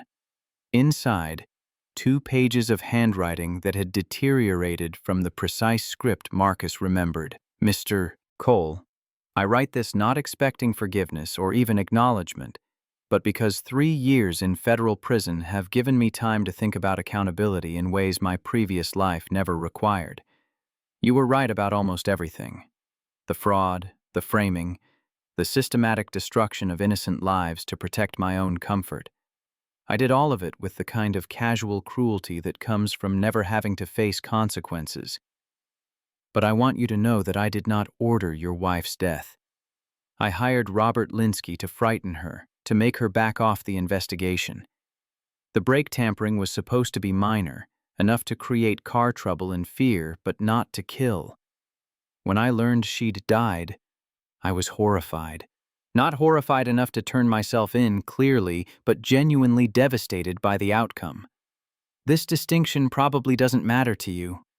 Dead is dead regardless of intent. But I've spent 3 years living with the knowledge that I'm responsible for a death I didn't want, and I thought you should know that whatever else I am, I'm not quite the monster you imagine. I don't expect this to change anything. You won, I lost, and the verdict was largely just even if the murder conspiracy charge rested on a misunderstanding of my actual intent. But I wanted you to have the full truth, such as it is, from someone who finally has no reason left to lie. I hope you found peace. I hope your daughter is thriving. And I hope that someday, when you think about me, it's with the understanding that people are more complicated than the worst things they do. Marcus had read the letter 3 times, trying to decide if it changed anything. The distinction between ordering murder and ordering intimidation that resulted in murder felt academic from where Denise was concerned. Dead was dead, as Granger had acknowledged, but there was something in the admission that felt closer to truth than anything Granger had said during the trial. Marcus read the letter 3 times, trying to decide if it changed anything. The distinction between ordering murder and ordering intimidation that resulted in murder felt academic from where Denise was concerned. Dead was dead, as Granger had acknowledged. He filed the letter in a box with other trial documents, evidence of a journey that had consumed 9 years and concluded with something messier than closure, but more honest than revenge. He didn't write back. Zoe had graduated 8th grade at the top of her class, accepted into a specialized science high school that would prepare her for the kind of career Denise had always dreamed she might pursue. At the graduation ceremony, Marcus had sat next to Elena and Rosa, watching his daughter cross the stage to receive an award for academic excellence, and thinking about all the moments Denise had missed and all the moments that remained to be lived. That night, Zoe had asked if they could visit Denise's grave, a request she made occasionally but never predictably. They'd driven to the cemetery in Queens where Denise was buried next to her grandmother, the 2 of them keeping each other company in death as they had in life. Zoe had brought flowers, yellow roses, because Marcus had told her those were Denise's favorite. She'd placed them carefully, then sat cross-legged on the grass with the kind of easy comfort that came from growing up with death as a fact rather than a trauma. "Mom, I got into the science program. Dad says you would have been proud, but I wanted to tell you myself. I'm going to study physics and maybe astronomy, and I'm going to be the kind of person who asks questions even when the answers are complicated. Just like you." Marcus had stood back, giving his daughter privacy for the conversation, understanding that Zoe's relationship with Denise's memory belonged to her as much as to him. When she finished, she'd stood and hugged him with the particular fierceness of teenagers who were learning to navigate the gap between childhood and whatever came next. "Daddy, I think we're going to be okay." "Yeah, baby, I think we are." They'd driven home through evening traffic, the radio playing old Stevie Wonder songs that Denise used to sing, and Marcus had let himself feel something that approximated happiness. Not the uncomplicated joy of people who'd never lost anything significant, but the hard-won contentment of someone who'd survived grief without becoming defined by it. The brownstone lights were on when they arrived, warm and welcoming in a way that hadn't always been true. Marcus had learned to see his home as more than the headquarters of a hunt, and the difference that made was subtle, but transformative. Inside, Zoe had gone to her room to text friends about graduation plans, and Marcus had stood in the kitchen where he'd planned Granger's downfall, looking at Denise's photo on the mantel. He'd lit the candle he still lit every morning, watched the flames settle into steady burning. "We did it, Dee. Not perfectly, not completely, but enough to matter. Zoe's thriving. The work continues. And I'm learning to be present instead of haunted. It's not the life we planned, but it's a good life anyway. I think you'd approve." The photo didn't answer, but in the candlelight, Denise's smile looked like permission to keep living instead of just surviving, to build a future that honored her memory without being imprisoned by it. Marcus blew out the candle and went to help Zoe plan her summer, ready for whatever came next.